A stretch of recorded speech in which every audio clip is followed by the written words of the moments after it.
Morning, Matt. Hey, good morning. I think Ralph and Chip we're waiting on yet. So Ann had an emergency dental thing, so she can't make it. And Kathy had a trip that got rescheduled. She's in the Boundary Waters, and her permit got changed. So she didn't want to lose her permit and miss the trip, so she moved over this day.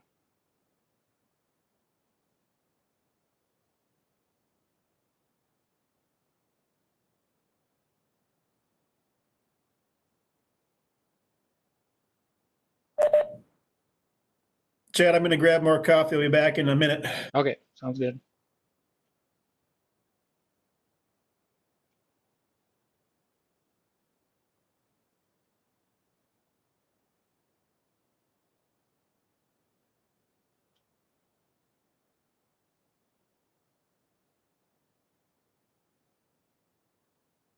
David, did you get through that big spreadsheet of values?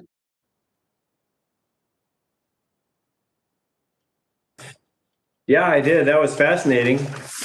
I kind of sorted it by value and turned it into deciles to make it a little more manageable. But you gave me the data, that's for sure. Did you find your house? Oh, I didn't look for it. It must have been in there somewhere. But it's really interesting to see. I'm sure it's printed somewhere. I just never noticed it before. What the total value of the Edina residential tax base is. I never knew that number, and it was a pretty impressive number. What is it? 8.5 billion? Does that sound right to you? It seems low to me. Really? For just residential? Yeah. Well, if I totaled up all the values on that spreadsheet, that's what I got. Oh, okay. So what you've got is just single family homes? Oh, okay. All right. So that was low rather than high. Well, that's better. It's more conservative. Yeah, that's pretty interesting, though.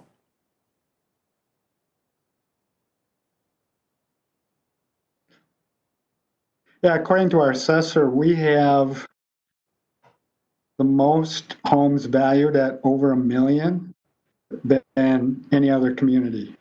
Really? Just in raw numbers, like the number of homes? Yeah, I think that, well, I think we have over 1,000. Wow. So Chip just called there. He's getting online. He had a little issue with the link, so he should be on, but I haven't heard anything from Ralph. So as soon as Chip gets on here, we'll get started. Any other community in the state or in Twin Cities? Can we? Don would know that. I wouldn't know the answer to that. Yeah. And Don is looking at the answer.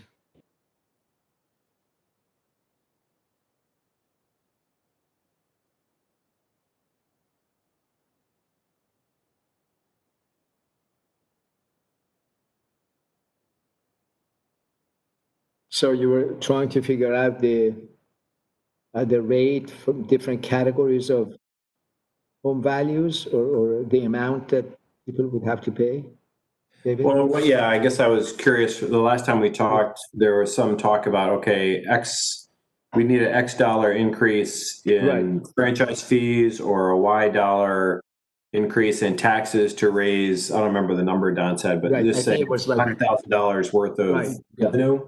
So I was curious, well, what does that look like for the median home? What does that look like for the highest decile home as far as an annual tax payment? Yeah, that was actually what I was, I think I had some interactions with Don on that as well. Yeah, so you found some numbers then? Yeah, he sent me an Excel spreadsheet that had every single family home in Edina in their current market value. Wow. So that's a big spreadsheet. 50,000 entries, huh? All right. I think we got Ralph has now joined us, and Chip looks like he got the link worked. So I think we'll get started. So Ann is out today. She had a emergency dental thing, and then Kathy's out too, so we got 2 members gone. Ann asked me kind of just to moderate the group today as we work through our agenda today. I am recording this one because we have David Kendall's joined us. He's our city attorney. He's represented us in the White Oaks case where we did get challenged on the benefit test.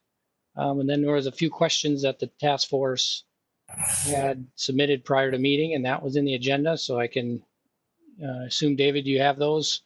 If not, I can read those or share my screen and we can work through those questions. So I think really today is getting all the legal questions answered. You know, I've tried to provide those answers to you, but I think it's best coming right from David on this one. And then I think we talk about next steps. There were some next ideas about maybe getting together as a group. If people are comfortable doing that, we could do it down here, Public Works, really spread out in the lunchroom, wear the mask and social distance, but then have a discussion on some options on a big whiteboard, and we can actually have a little discussion. The task force could discuss scenarios, and maybe we do that over 2-3 hours on a late afternoon or early evening and try to find a date, because it sounds like this 1 hour meeting is not allowing us to do that as well as we would like. So we can talk about schedule a little bit towards the end of the meeting. So with that, maybe we'll start off with David, and if he's got some of those questions in front of him, we could start answering some of those, or I could just read them off or share the screen. You have a preference, David Kendall? Do you have a preference one way or the other? Well, Chad, I've got the minutes from the last meeting in front of me that had some questions. I think those are the ones you were referring to. Is that right? Yep. Okay, so let me just start off by saying that Edina assesses, I think, on a higher rate than almost any other city I'm aware of. So many cities have an assessment policy where they'll assess some percentage of the cost, something like 60% or 40% or whatever the number is. But Edina has a policy where we assess 100% of the cost. So that is unusual. And there are some exceptions to that, because I think things like curb and gutter are actually not assessed under our policy. So it's not a true 100%, but it's still a much higher percentage than most other cities. Like Minnetonka, for example, doesn't specially assess at all, which I think would be the other extreme. The most common approach is to assess something like 40% and then pay with additional funding sources. David, before you you're a little can you turn your camera off? Sometime back. Yeah, let me try that. Yeah, a little feedback. Is that any better?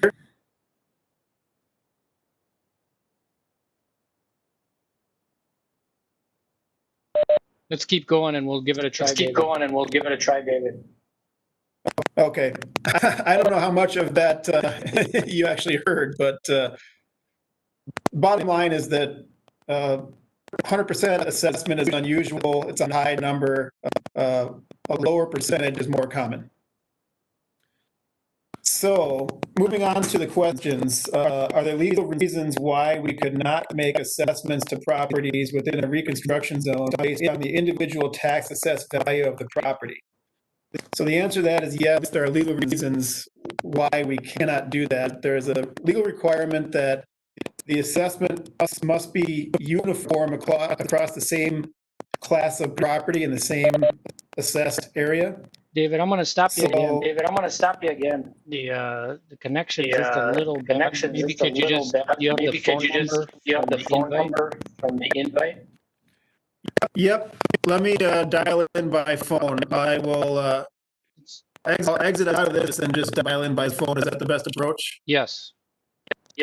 All right, give me 1 minute, I'll call in. Thank you.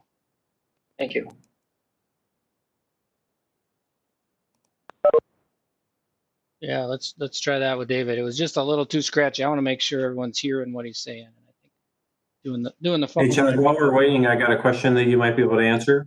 Sure. Yeah. So can you just say a few words about the objections from, was it White Oaks? Sure. And also, was there, the other big one was Country Club? Was there any pushback on that one? Zero pushback from Country Club. Well, I shouldn't say. So usually at our assessment hearing, we have the hearing, the first meeting in October. We typically get 1 to 3 people that just comment and say, we think these are too high. The council typically approves them. And if those few people want to take the formal process of ejecting in court, they got to take the steps to do that. Nobody usually does that. So Country Club, there may have been a few people that just said it's too high, but it never went to court. It got paid. Everyone paid theirs. White Oaks did go to court. Our estimated assessment was, I'm just going to round, it was right around $25,000.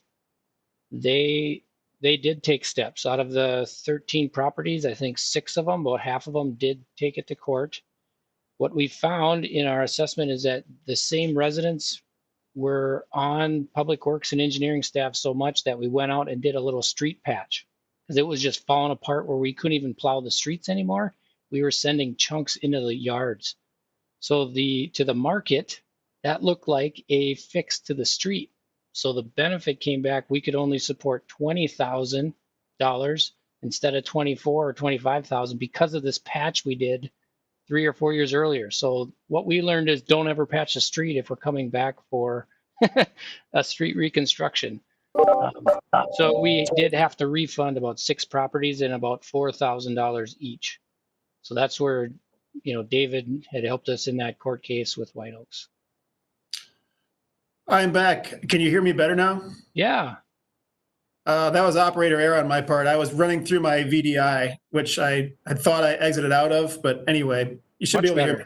Yeah, much better. We were just talking about White Oaks. David asked a question about White Oaks. So I gave a little summary of we landed at about 20,000. We could have probably had a benefit of what the full assessment, if not for that street patch that the city did, which was requested by the same residents that took us to court. So interesting piece there. And if you want more details on that, we can definitely provide more. But that's the only one that I know that's gone to court in the 15 years since we've been doing kind of the REU assessments. Yeah, well, that second one got filed in court, and we had some pretrial litigation, and then they ultimately dismissed it. That's right. That was like Birchcrest, and that was only not only, but it was a $12,000 to $13,000 assessment, and they saw the results of White Oaks and said we're not going to, most likely not win this one, and they stopped that. Correct.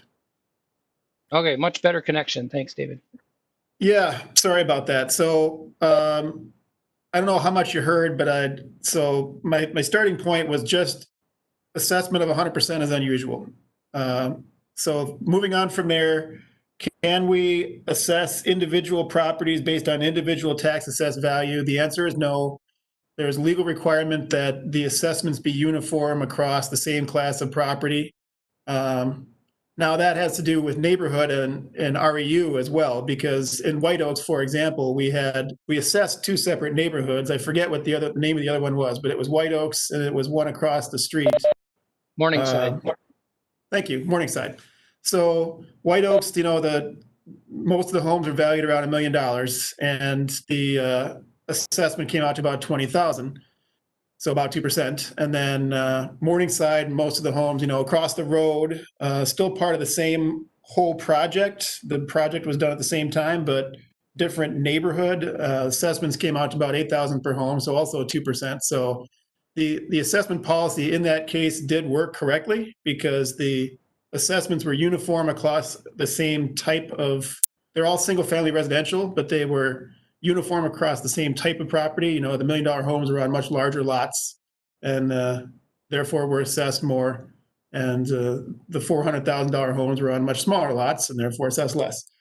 So Dave, I have a question there for you, if I may. So suppose there are instances where on the same side of lot, you've got a variation. You've got let's say $2 million property, and next to it you have let's say $500,000 property.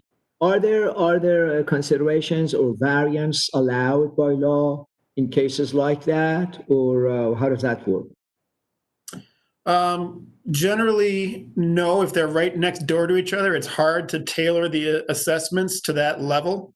I mean, also, you just don't see it as a practical matter all that often. Usually $1 million homes are next to, $900,000 homes or $1.1 million. There's not usually, $2 million homes right next to $500,000 homes. I'm sure it can We do happen. have it in Prospect North, actually, believe it Okay. or not. So that's why I was raising it. So. Yeah. No, I'm sure it does happen. And in that case, yeah, maybe special assessment is more of a blunt instrument. It's difficult to tailor it to that fine of a level. You do have to kind of live with some of the results in terms of the assessment, being the same in the same neighborhood.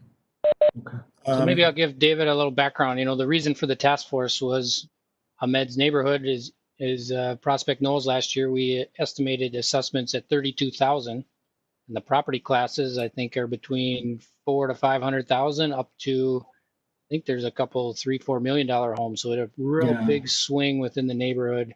Council wasn't comfortable with $32,000 assessments, put the project on hold, and then we developed this task force to consider future ideas.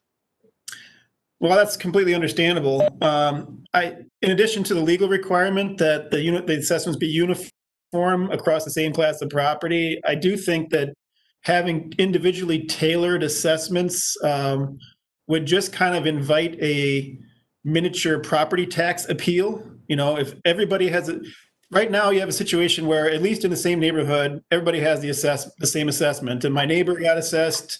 But if my neighbor got assessed 5,000, I got assessed 5,000, and the people across the street got assessed 5,000, and they can all get together and complain about the 5,000, but they don't get together and complain about individually.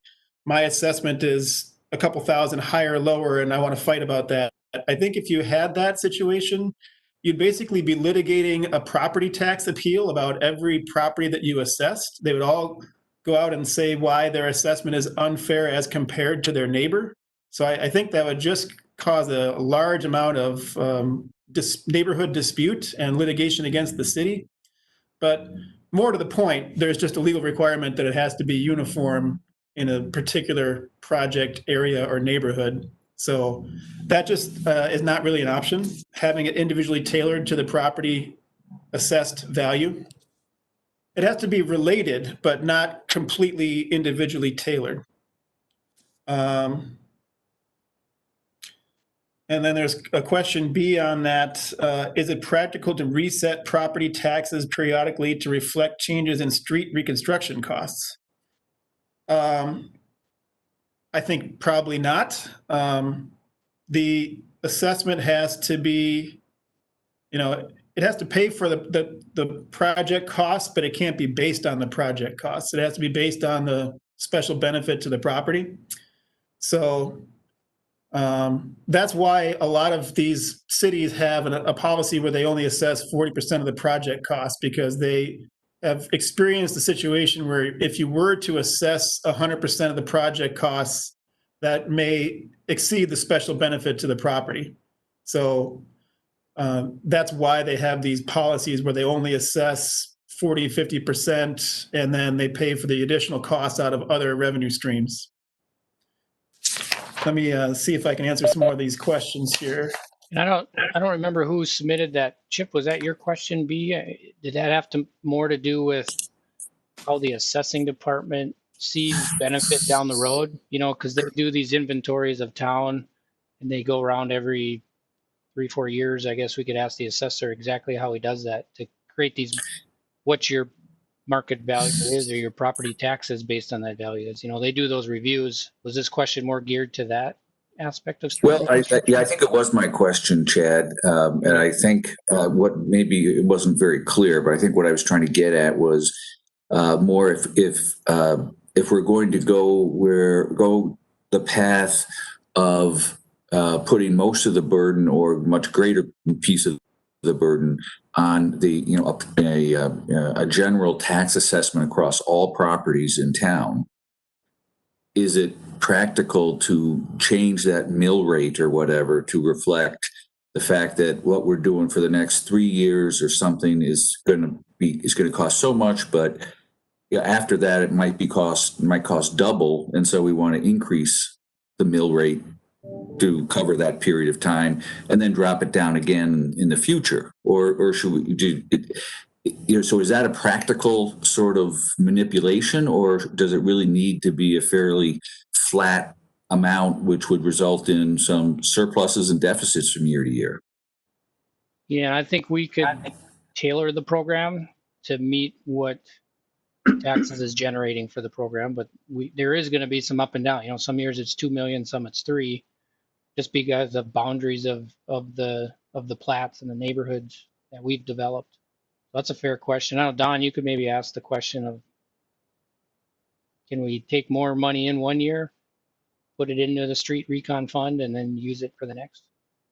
Yeah, sure, absolutely. And one of the challenges we face is with fluctuating taxes, to go up some dollar amount and then to go back down the next year is kind of challenging. Probably the easiest thing to do is really have a consistent dollar amount for the road reconstruction program and just continue that. And when we have a surplus, we save it and use it in the years where we have a slight deficit. Could I ask, since we're talking about these changes, I've got one question that's kind of related for Dave. So there has been some discussion, giving you a bit of background, there has been some discussion among our group about fairness in terms of those that have already paid their special assessment. Now, what happens if you change, over to a different revenue policy and so on?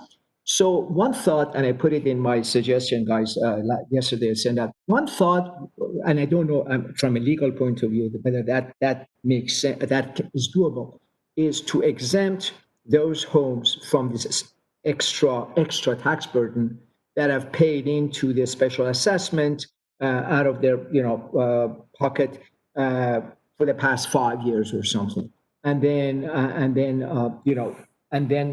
5 years or 7 years or whatever, and then raise their taxes to the level of that delta, that margin extra, to the level of everyone else later on. Is that a legal thing to do? In other words, create a variance across neighborhoods for homes that have already paid towards their own neighborhood special assessment versus those that are coming up, for example? Well, Don is shaking his head. I would say no. If this is just a general property tax levy, there's no mechanism within that to address prior special assessments. So I just don't think that's possible. Maybe Don has additional thoughts on that. I would have no, again, I'm not an attorney, but I can't think of a practical way that we could do this. Your property taxes are based on a tax rate, which really is just calculated by the overall market value of the city. So the tax rate is the same for all properties. And I really have no idea how that could differentiate between properties. I guess that goes back to Dave's point that you can't tailor the revenue to the cost source, and that I can see why that would be the issue, right? So okay, all right.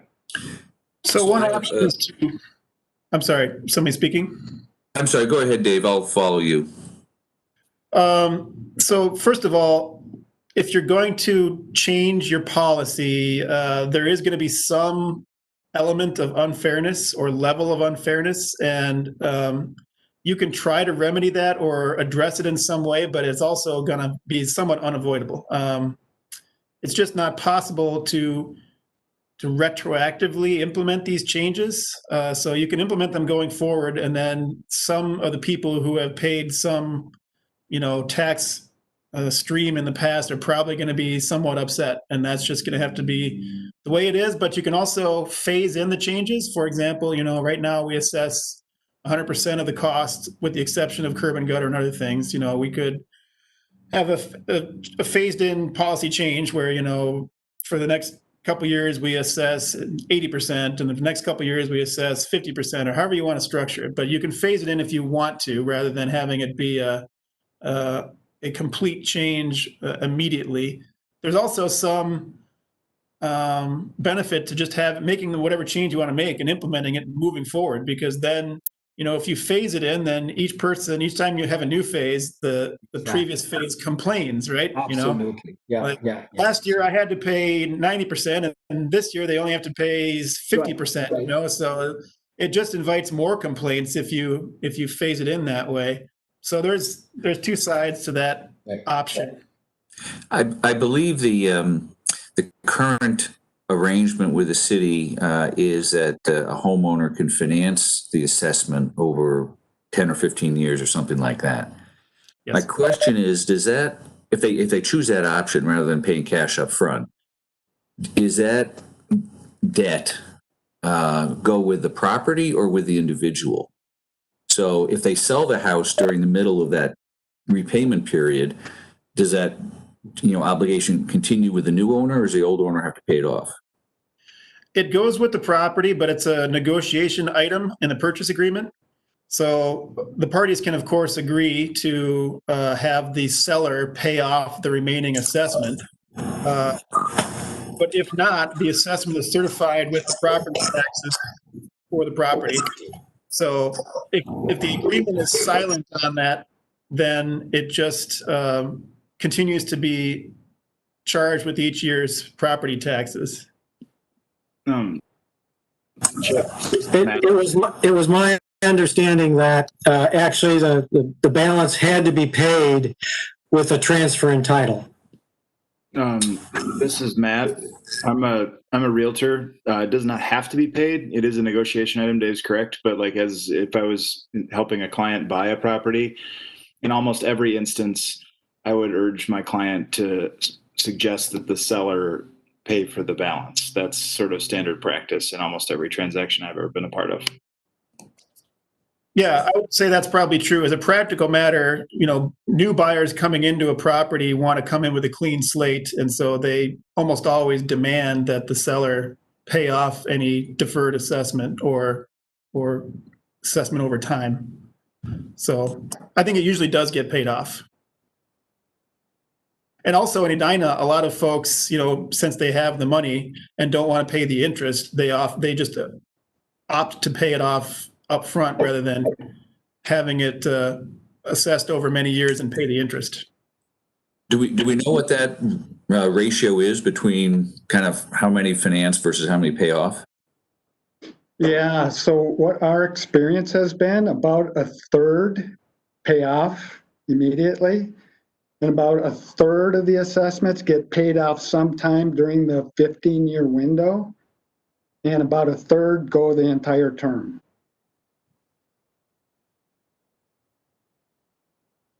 You want me to keep running through the questions then? So the next question was, as the special benefit, is a benefit to the land or a property or both? I believe it is almost always to both.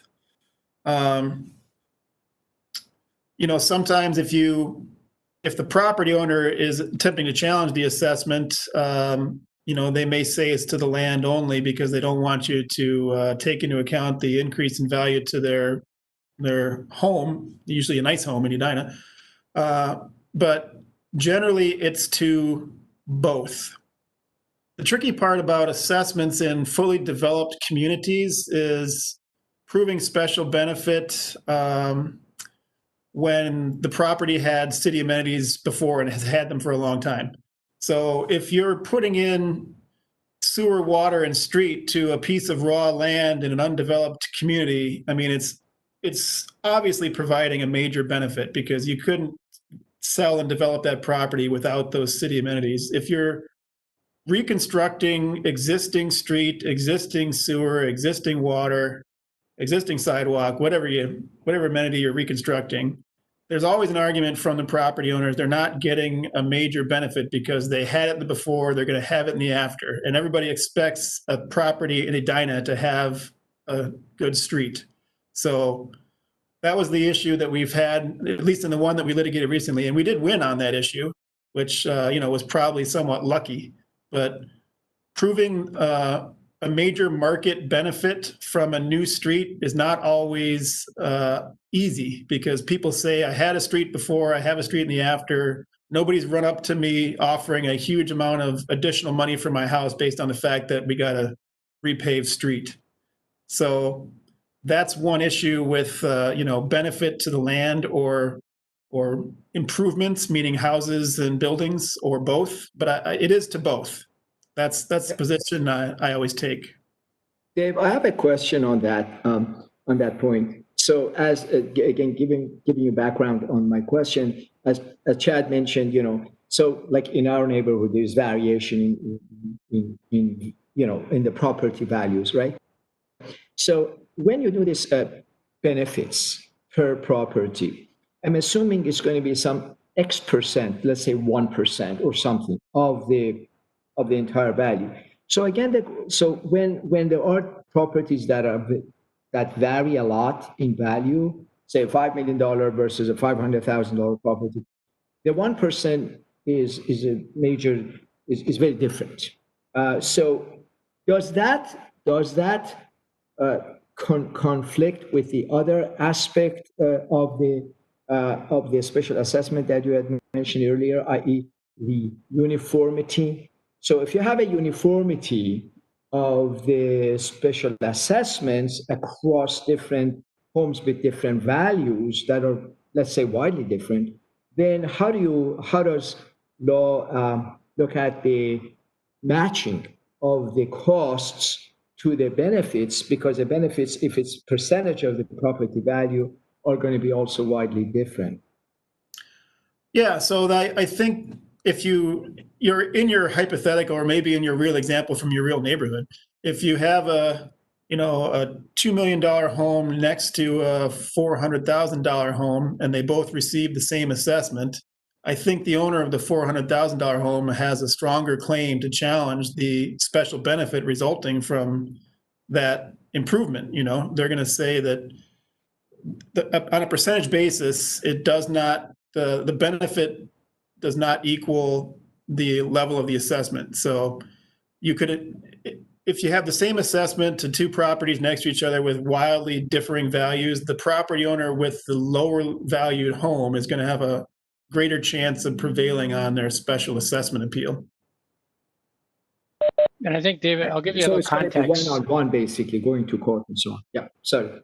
Yeah, Right. the 1%'s been coming up because I mentioned, when we did the White Oaks, most of those homes were all similar value, and we saw the assessment running 1% to 2%.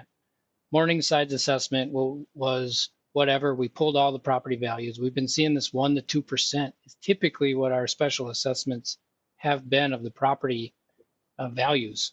With Prospect Knolls, that property value swing is so wide that 1% to 2% just isn't working across all those classes. So that's where they're coming up with that 1% to 2%. That was what we've been seeing in those appraisal letters that Ethan's been doing for us. Gotcha. Yep, and that's just an issue when you have neighborhoods with wildly differing values. I mean, in my experience, Edina's policy has worked pretty well in neighborhoods where all the homes are similar value. But if you do have a neighborhood where the homes are very different values, it just can't work as well. I'll keep running through the questions, and of course, anybody can jump in when they have follow-up questions. Are there any restraints on being able to refund to or exclude some property owners from payments? I'm interested in the approach Elk River used when they switched from assessments to franchise fees and made refunds to residents who had recently paid assessments. So I don't know if, Chad, go ahead. I'll give you a little background. Elk River switched to franchise fees. And then they went 5 years that people that had been assessed previously, they got to fill out a waiver to not pay franchise fees for X number of years. So that's how Elk River did it. And they still didn't match. Their assessments were more in that $5,000 range. Even after 5 years of no franchise fees, I think they only saved maybe $1,000. So they weren't one for one, but it was something to give the people that have recently been assessed. So that's the Elk River, a little bit of history there for you. Okay, well, that's helpful. Thank you. So So I was going to say, I know of no authority, legal authority to refund special assessments. I don't think you can do that. So, and maybe that's not the question. If the question is there legal authority to not charge franchise fees? I've not researched that. It sounds like Elk River did it, which doesn't necessarily mean that it's legal. Just because one city gets away with it and doesn't get sued doesn't mean that that's actually legal, but it is possible. I mean, so maybe Edina could consider that.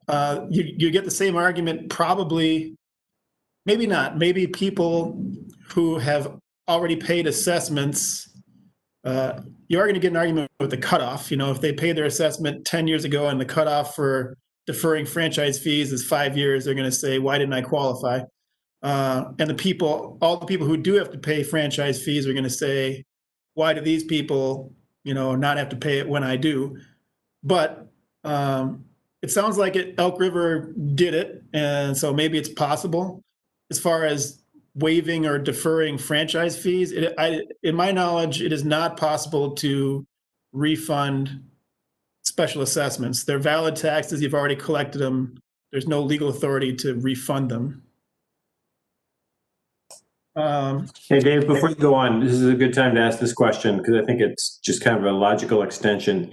If we were, do we have does the city have the legal authority to just cap the assessment? So to keep the current program, say, well, we're going to run the math the way we always run the math. And if the number comes up to be $32,000, we're just going to stop at 25. Yeah, I think you could do that. I think the better way to do it would be just percentage wise. Say we're going to assess 40% of the cost, and then it's fair and uniform across all properties, and it's not just, say, high value properties that receive the benefit of the cap. I think the percentage approach is more uniform and probably better. It's more tried and true. I don't know of any cities that just cap it at the high end. I know of a lot of cities that just do 40% across all properties, assess 40% rather than assess 100% of the cost. So that would be probably what I would recommend if you're going to limit the special assessments somehow. Okay, and I was thinking more of, since we're halfway through the project already, that it's less of a take. If all of a sudden we switch to 40% allocate or 40% assessment, then you've created an inequity to all the other people who already went before and paid 100%. Whereas if you capped it at 25, just to pick a number out of the air, you've only created an inequity with people who paid more than 25 in the past. That's what I was thinking. Yeah, I haven't thought about this deeply, but I begin to wonder as we're talking about it now if the cap would run afoul of the requirement that they be uniform. Yeah. I think that could be a serious problem with that approach. Okay, makes sense. David, if I may just, I'd like to reiterate, that was one of my points that Dave also mentioned. When it is true that anytime you change a policy, people are going to be affected differently from before the policy change to after policy change. So, I mean, I realize your concern totally. At the same time, I'm not really sure, I mean, what the solution will be unless we could do some rebate to these people of some sort. Can we focus our questions to the legal counsel as long as we have him on the line?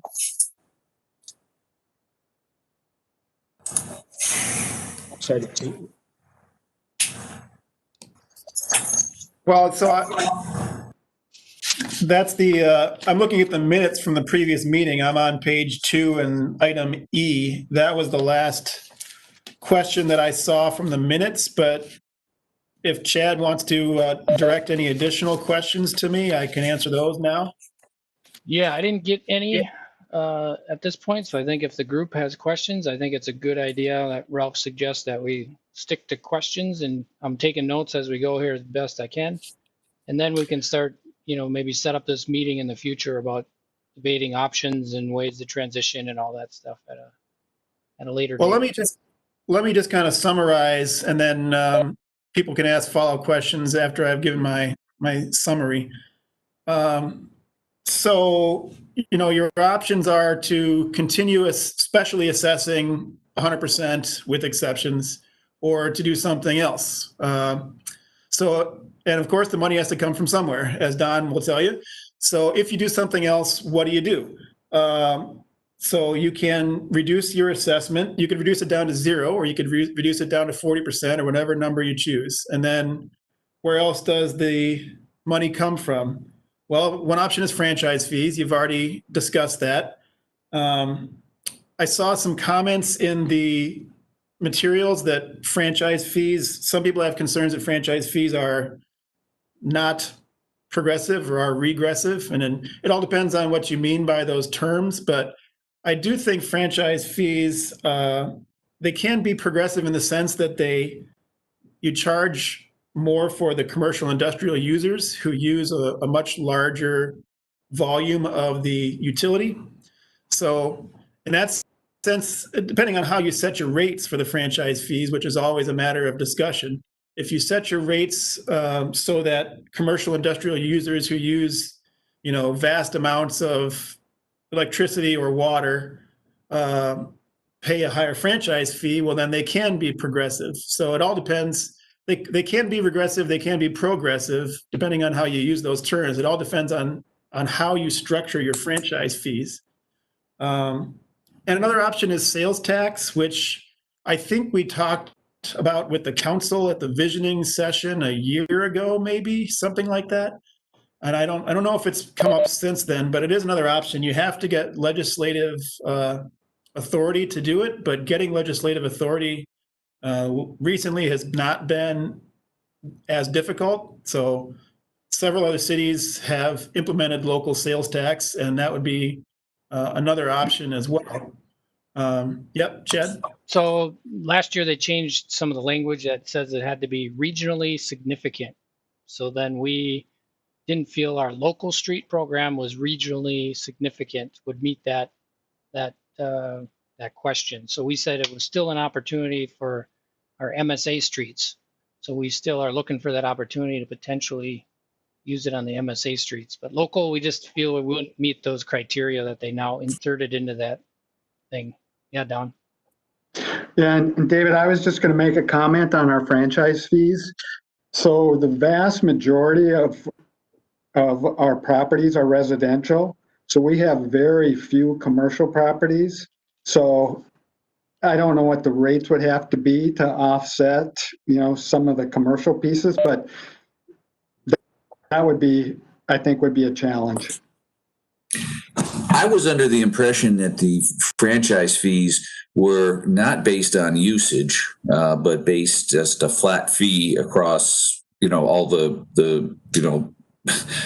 people using those utilities, so that it doesn't matter if it's a $5 million home pays $5 a month, so does a $250 home. Yeah, that's true with respect to residential properties, and there's just a different rate calculator for commercial industrial properties. But if Edina has very few commercial industrial properties, then maybe that's less of a viable option. It sounds like some of the other options that some other cities use, like franchise fees or local sales tax, might be less of a viable option in Edina when you have a fully developed community that it's mostly residential rather than commercial or industrial.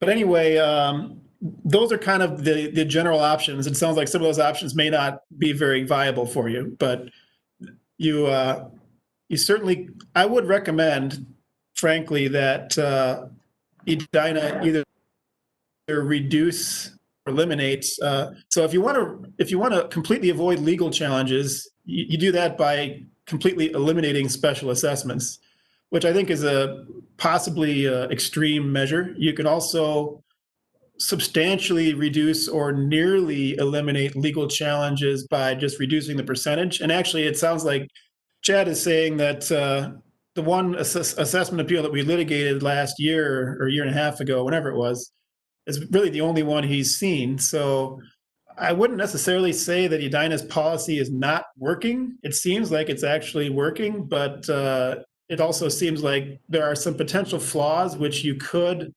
ameliorate or mitigate by reducing the percentage of the special assessment and supplementing that with other revenue streams. So I would one other question based on what you just kind of said, from a legal perspective, are there issues that we should be thinking about, or legal challenges that could be raised as we think about moving from one system to another? I mean, somebody's going to be somewhat disadvantaged regardless of what happens. But should we be, sensitive to certain things so that it avoids legal problems? Well, the only legal problem you really face is assessment appeals. Raising property tax rates is legal. Having franchise fees is legal. Having a local sales tax, if it meets the requirements, and maybe it doesn't, but if it did meet the requirements, that would be legal. None of those are going to draw legal challenges. The only option that potentially can draw legal challenges is a special assessment that's a high number that exceeds the special benefit to the property. So that's the only issue or the only approach to the problem that will potentially draw legal challenges. I guess, Dave, just to iterate what Chip just said, my take would be on what he said is, could a homeowner that's already paid special assessment, let's say last year, and all of a sudden we have this homeowner faces the change of the law where the next year people or this year people aren't paying that special assessment, would that homeowner have a case a legal case to say, look, this is not fair on you? I think, I don't know whether Chip had that in mind, but that would be at least my angle on sort of that similar question. Is there any legal ground upon which someone who's already paid into the special assessment can raise concerns, legal concerns? So the answer is no. The deadline to file a special assessment appeal is relatively short, and it's, people argue that it's draconian or punitive or whatever have you, but it's a very short deadline. So the special assessment requirements are very strict, and you have to send out, special notices, and there's a lot of timelines that have to be followed. And once you follow all those requirements for mailing notices and publication in the newspaper and holding hearings at the city council and everything else, they have a set amount of time to file a special assessment appeal. And if they don't file it within that time frame, they can't file it in the future, and that has been upheld. So legally, people cannot come back and file special assessment appeals if the city changes its policy. Politically, you're going to have the discussion. Even if people are legally can't file a challenge in court, they're going to show up at the city council and complain to the council about the fact that the policy change is unfair. So the council just has to be, I think, on board with whatever policy change you are prepared to recommend. And they have to be prepared to take, I think, some of the political heat, because people are probably going to complain. But the fact is, if you never make a policy change because you're going to draw complaints, then you never make a policy change, because you're always going to draw complaints. I agree. Yeah, I agree with that statement in principle. I was just following up on what Chip said to see if there is any legal aspect to it as well. So, but yeah, thanks. Yeah, so they won't be able to file legal challenges, and they'll probably be mad about that. They'll probably, if they didn't file an assessment appeal before, they'll probably go back and look and see whether they can or not. And when they find out they can't, they're probably going to be upset. But that's the legal position.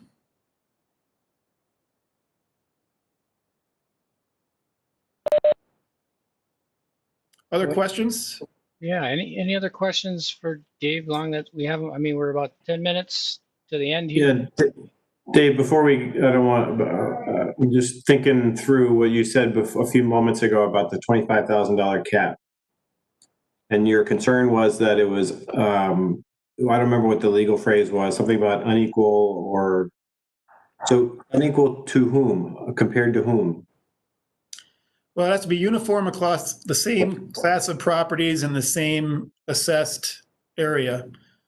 So, I mean, if you have two, residential properties where, I mean, I'm trying to use the example of the neighborhood where we've got disparate values, which I don't normally see, but I know that's the problem facing us, so I'm trying to imagine it. Mm-hmm. So, if we have a $2 million home and a $5 million home, and your assessment's going to be 35,000 for both. And I don't know how you establish the cap, but the $2 million home hits the cap and their assessment's 20,000 rather than 30,000 or 35,000. I think the owner of the $5 million home, if they're paying an additional $15,000 assessment, I'm just tossing out numbers here, but you get the idea. They have a claim that the assessment is not uniform across the same class of property. And I think the city's response under this scenario is, well, they're wildly different in value, to which the owner of the $5 million home says they're both single family residential properties. So the law says they have to be uniformly assessed.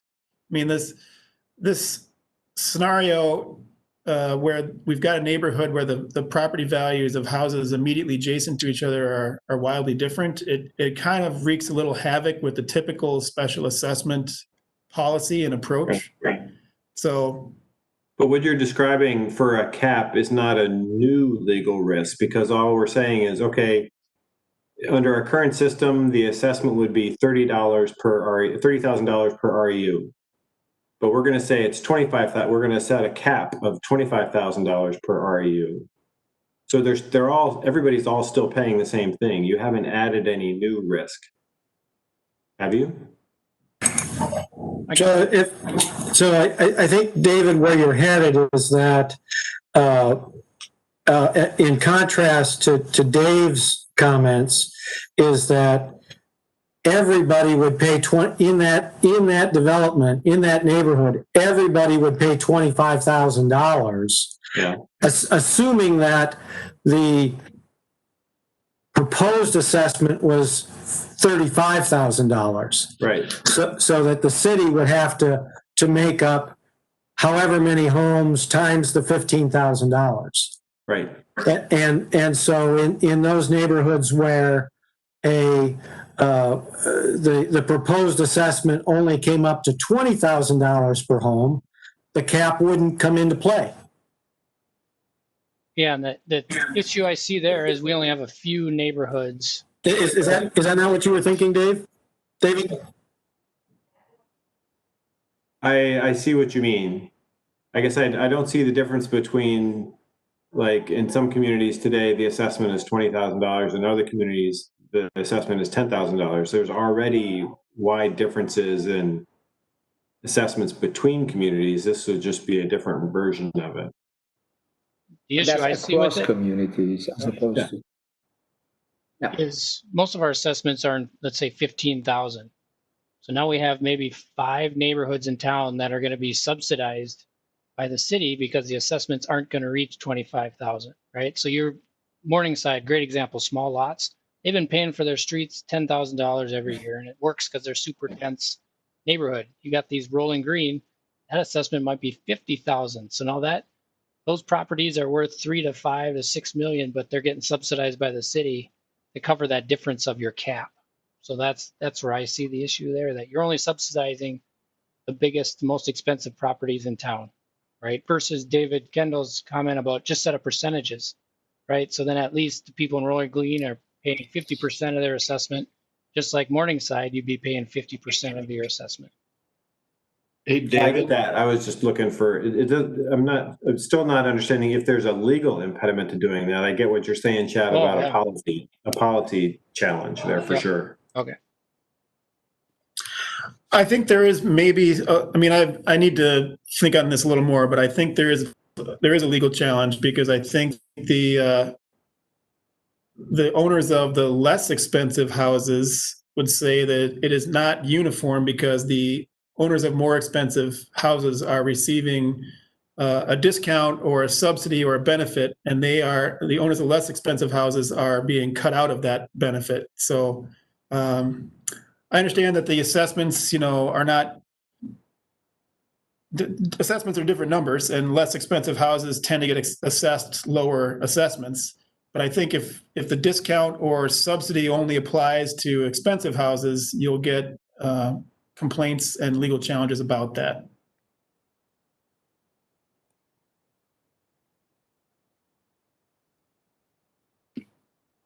Hi, Dave. Matt? This is Matt. I had one quick question for you. One thing that I've thought about is maybe it would be, just as a possible solution, is trying to sort of blend this where the people that haven't been assessed yet would still be assessed. Is there any reason why the city wouldn't be able to do a franchise fee and create some sort of a trust fund for roads for the future? So my thinking is that if you started that now, you could do it pretty cheaply, build up a balance, and then 15, 20 years from now, when we have to come back and redo the ones that we've already done, then you've got money hanging around to do it, and we don't have to come back and assess. Is there anything that would stop us from doing that? I don't think so. I think you can impose a franchise fee, starting now if you want to. And as far as, I think you're still going to get a political challenge about where do you draw the line, and but that would be one option. If you don't want to draw the line now and you want to draw the line later, I think you could do that.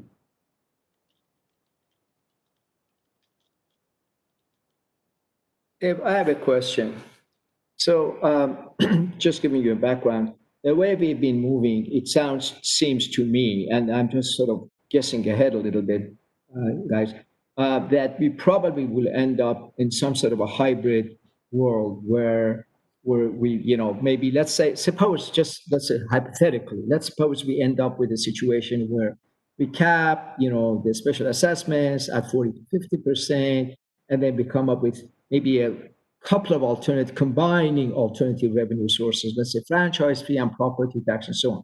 My question to you is this: in that hypothetical world, how do we do that? In other words, suppose we'd say, okay, 50% comes from special assessment, and are we allowed to say that we're going to raise?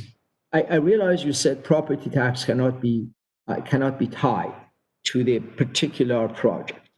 I'm assuming franchise fees can, right?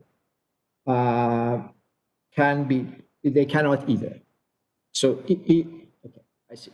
So basically, it'll be up to Don to figure out how to break this down and project forward, right? And sort of work it out in such a way that, so I just want to make sure that from a legal point of view, whether a policy of combining different revenue sources poses any additional legal questions that we need to be aware of if we go that route. So it doesn't pose legal problems, I don't think. So the franchise fee would be structured in such a way, you basically determine how much money you feel you need to raise, and you set your franchise rates, and you negotiate with the utility providers, and you set your franchise rates appropriately. The property tax increase would be kind of the same thing. You set the rate increase that you feel you need, and then it's collected. So none of those are tied to the cost of the project, but from a budgeting standpoint, you just have to make sure that the money collected, covers the costs of the projects. The only option that's partially tied to the cost of the project is the special assessments. And even those can't be directly tied to the cost of the project, because some cities used to have a assessment policy where they would say, well, we'll just assess whatever the cost of the project in previous years has been, and that was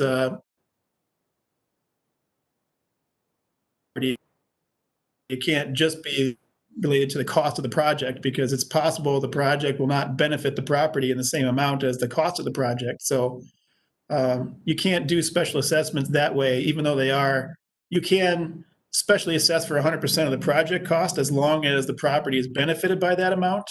But beyond that, you can't tailor the assessments to meet the cost of the project. But the other tax collection alternatives, you don't tailor those either. You just set the rate you want to collect and then you collect it.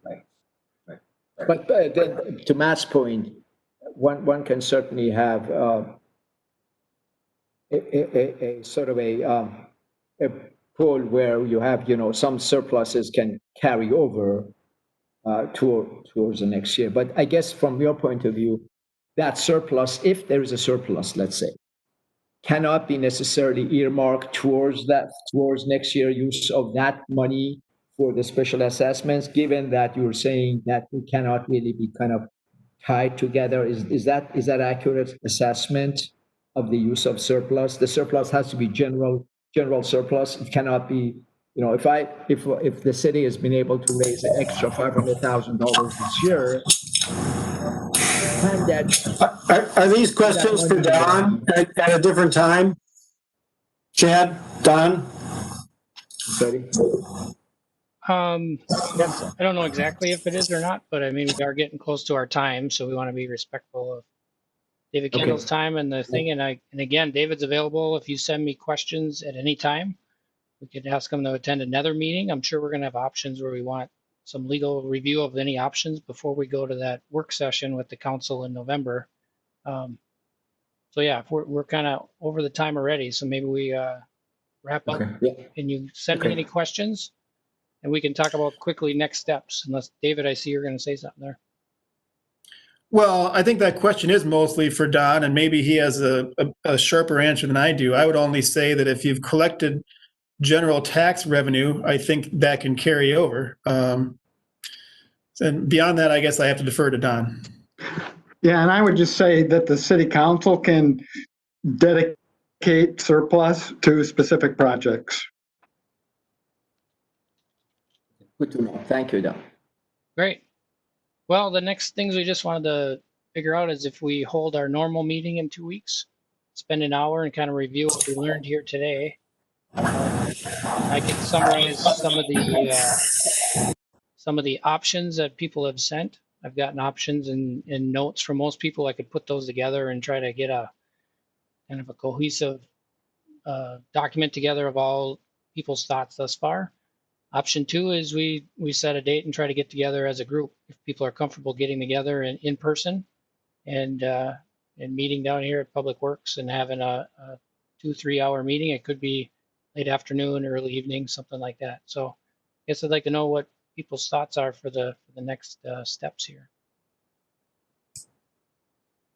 And David Kendall, if you want I could go either way, but I guess I prefer to have another Zoom meeting and then have a live meeting after that. But I could go either way. Anybody else disagree with that plan? To have a meeting in 2 weeks, like our normal scheduled meeting, and just review it. I'm okay with a live meeting. I'm okay with a Zoom meeting. I don't mind either way. Okay, seeing some head nods. So maybe we'll do that in 2 weeks. We'll get together. I'll try to get these minutes out. I'll summarize all the options people have sent me so far, and then we can have a discussion then, and then schedule a meeting after that to get together and really hash out these options before that work session in November. Sounds great. Sounds good. Thanks, Chad. Anything further from anybody? Nope. Thanks, everyone. Appreciate it. See you later. Bye-bye. Thanks, David Kendall.